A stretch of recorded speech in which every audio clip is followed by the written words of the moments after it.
linguagem corporal das crianças, como interpretar os sinais não verbais manifestados por os pequenos, é o assunto de hoje. Mas antes de tudo, já deixa o seu like, compartilha e se inscreva nesse canal. Você sabia que 55% da comunicação se faz através da linguagem não verbal? Apenas 7% se faz através da mensagem verbal, o significado das palavras, do conjunto de palavras, e 38% diz respeito ao vocal, ao tom da voz. Tem pessoas que falam um pouco mais fino, outras mais dóceis, outra um pouco mais forte, rígido. Tudo isso passa uma comunicação, uma intenção. E a linguagem não verbal, ela prevalece. Por quê? Porque 55% da nossa comunicação se faz através do corpo. Por exemplo, uma criança, ela até pode não ter aprendido como se comunicar desta forma. No entanto, há sinais que eles são universais, independentemente da cultura em que se esteja. Um bebê recém-nascido, quando ele está satisfeito, quando ele não quer mais leite, o que geralmente ele faz? Esse movimento com a cabeça. Não quero mais. Depois, cresce e compartilha da cultura e vai aprendendo outros sinais. Sim, é verdade. Gente, teve uma vez que eu assisti um programa de televisão e aí perguntaram pro famoso cantor se ele tinha gostado da comida. E ele falou, sim, mas precisa comer mais? Verbalmente, sim. Corporalmente, não. O que será que estava falando a verdade nesse caso? Entende? Então, por mais que a gente compartilhe de alguns sinais, muitas vezes passa despercebido a mensagem corporal, porque focamos tanto na palavra. A palavra é fundamental, é bela, é potente, e o corpo também. E é por isso que a gente tem que falar um pouco mais, até para poder conversar melhor com as crianças, entender quais são as suas necessidades e poder promover um canal ainda mais aberto de comunicação. Aí já fica uma dica. Quando você for falar com uma criança, encoraje ela a falar. Deixe que ela fale mais e mais. E como podemos fazer isso? Balançando a cabeça, do tipo, sim, te entendo. Isso faz com que a autoestima da criança, a segurança dela fique cada vez mais fortificada, ao passo dela querer se sentir à vontade para falar mais e mais. Outro jeito também de falar com os pequenos é imitar o gesto que eles estão fazendo. Isso se faz através do espelhamento. E isso permite com que a criança fique mais conectada, identificada com aquele outro ser e, por consequência, fica mais à vontade também para brincar, para se divertir, para ser criança do jeito que ela é. Outra sugestão, quando for falar com uma criança, é ficar aberto, né? Corpo aberto. Nada de braços cruzados, afinal de contas, braços cruzados passa a seguinte mensagem: olha, estou fechado, não quero saber de novas ideias. E já braços abertos é um convite, uma abertura, entendo, quero que você esteja aqui também comigo. Eu lembro de um colega meu do ensino infantil, maternal, escolinha. Ele era o único menininho dentre tantas outras meninas. Então imagina, ele era o reizinho da turma. Pensa só. E ele brincava com a gente. E toda vez que ele ficava bravo, frustrado, irritado ou fosse impedido de fazer algo que ele gostaria de fazer, ele fazia assim: nunca mais vou ser tua amiga. E cruzava os braços. Depois nós crescemos, a turma foi aumentando e o bordão ficou, né? Nunca mais vou ser tua amiga, ou nunca mais quero brincar com você. Esse fechamento. Aliás, quando a mente se fecha, o corpo acompanha também. Toda vez que você for falar com uma criança, tenta ficar com os braços mais soltos, mais livres, para que ela possa sentir-se confortável para falar com você. Inclusive, muitos palestrantes expertos no assunto sobre a linguagem corporal, o que eles fazem quando vão iniciar a palestra? Pede para todo mundo se levantar. Eles fazem alguma dinâmica, uma proposta, alguma atividade, por exemplo, e pedem, levanta os braços, faz um movimento de abertura, enfim, várias estratégias para quê? Para que o público possa descruzar os braços e receber muito melhor a mensagem que será passada. Há também outras manifestações corporais que eu destaco aqui para vocês.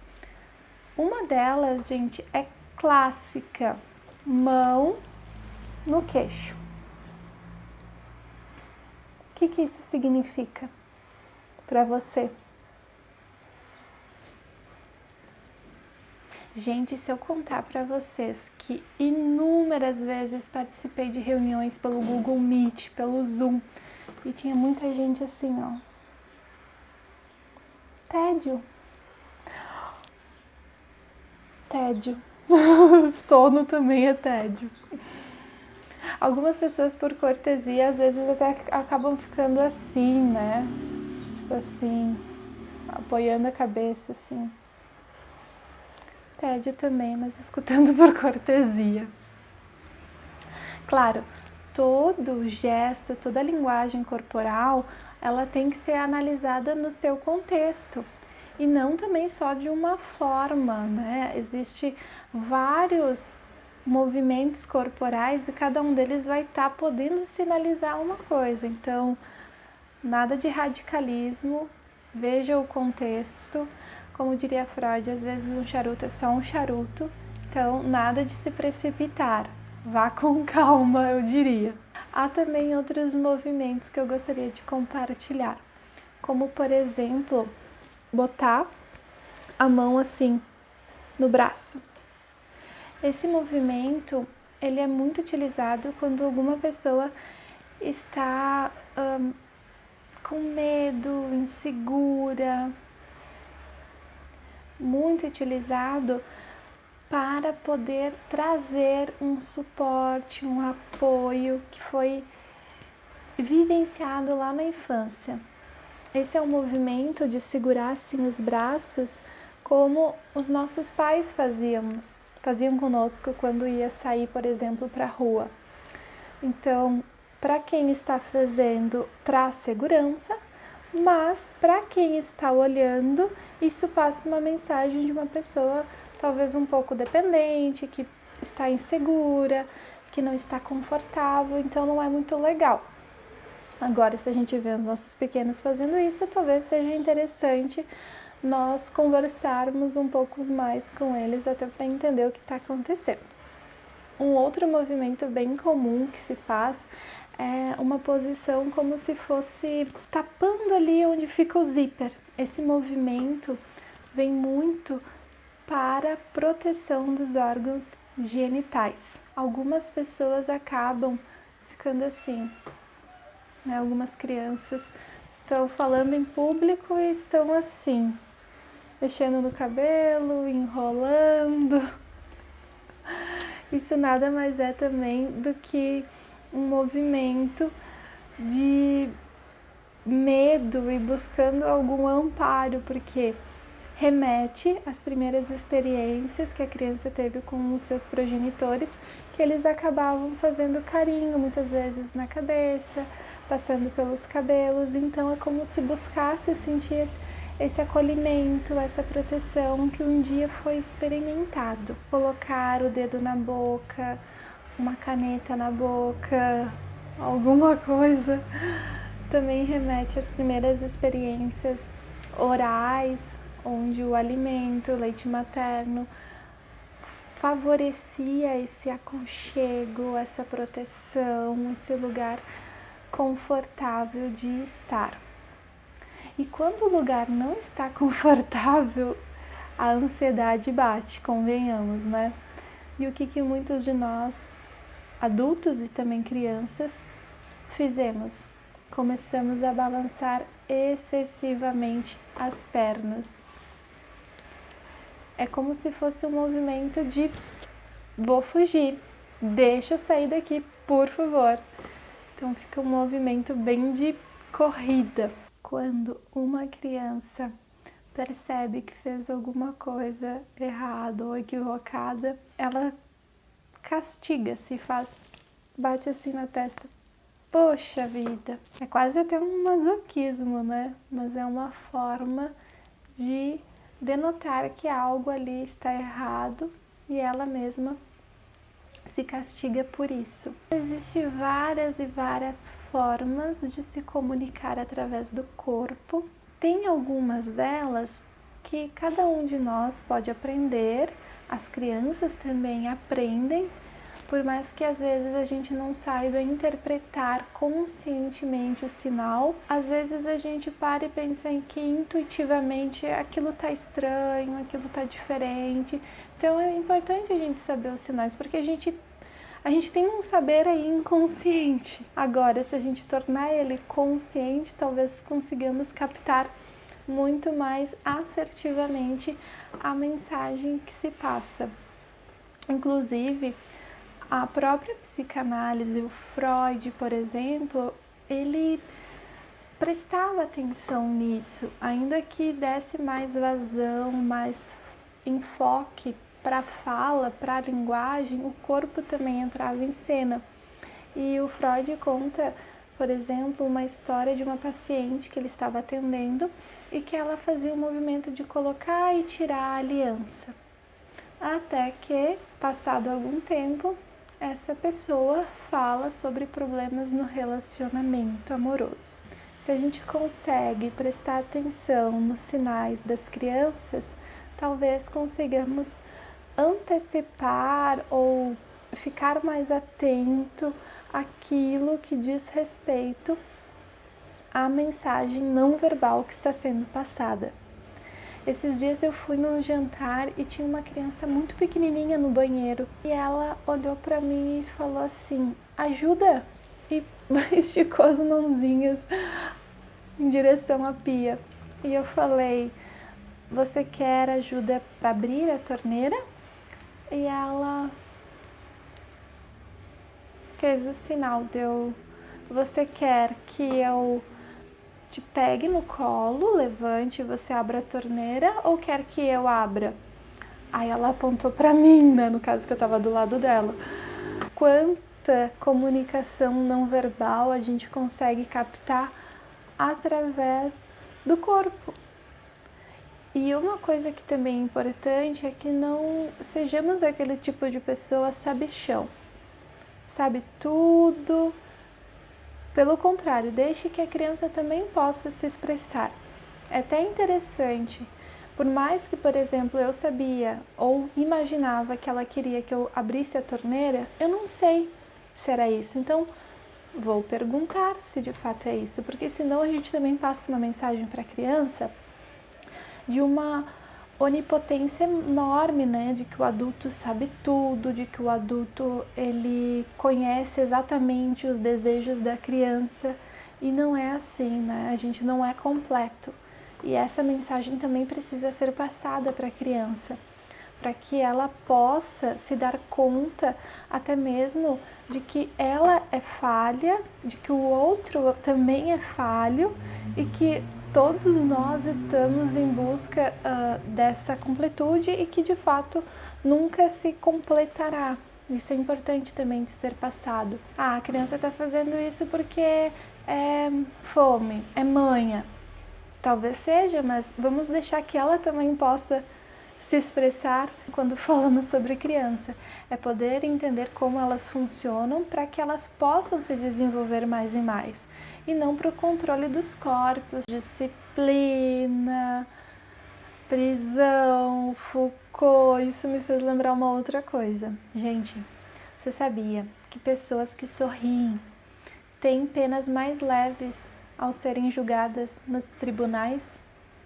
O sorriso, ele é muito impactante e passa mensagens importantes.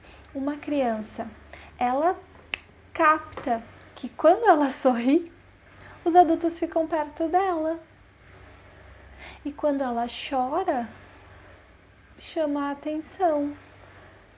O que é isso senão uma mensagem não verbal? O olho no olho, conexão. Inclusive, é muito interessante que alguns responsáveis, eles vão falar com uma criança ou vão até educá-las e gritam: fulano de tal, vem aqui, toalha tá em cima da mesa, a toalha tá em cima da cama. Podia ser em cima da mesa também. Toalha tá em cima da cama. Criança num cômodo, o adulto no outro. Como ensinar, como educar? Sugiro que faça isso olho no olho, frente a frente. Isso cria uma conexão, um entendimento, uma abertura. Gente, como saber se as crianças estão mentindo? Você sabia que a criança, quando ela vai mentir, na maioria das vezes ela faz isso aqui? Porque eu fui na casa do meu amiguinho fazer um trabalho. Talvez ela até tenha ido na casa do amiguinho, mas será que foi para fazer o trabalho? Ou elas acabam colocando as mãos para trás, né? Isso significa, muitas vezes, omissão dos fatos ou uma mentira. Os adolescentes fazem algo bem parecido, eles contam uma mentira e vão só passando a mão ao redor da boca. Os adultos aprenderam que não pode colocar a mão no rosto de uma forma inconsciente, acabam, por sua vez, contando uma mentira e em seguida levam a sua mão até o nariz. Tudo isso vem para nos ensinar sobre a linguagem não verbal, de que forma podemos estar nos beneficiando através dela, podemos estar captando a mensagem das crianças e sendo adultos mais conscientes e promovendo uma linguagem muito mais assertiva. Eu sou Bruna Grabowski, obrigada e até mais. Tchau!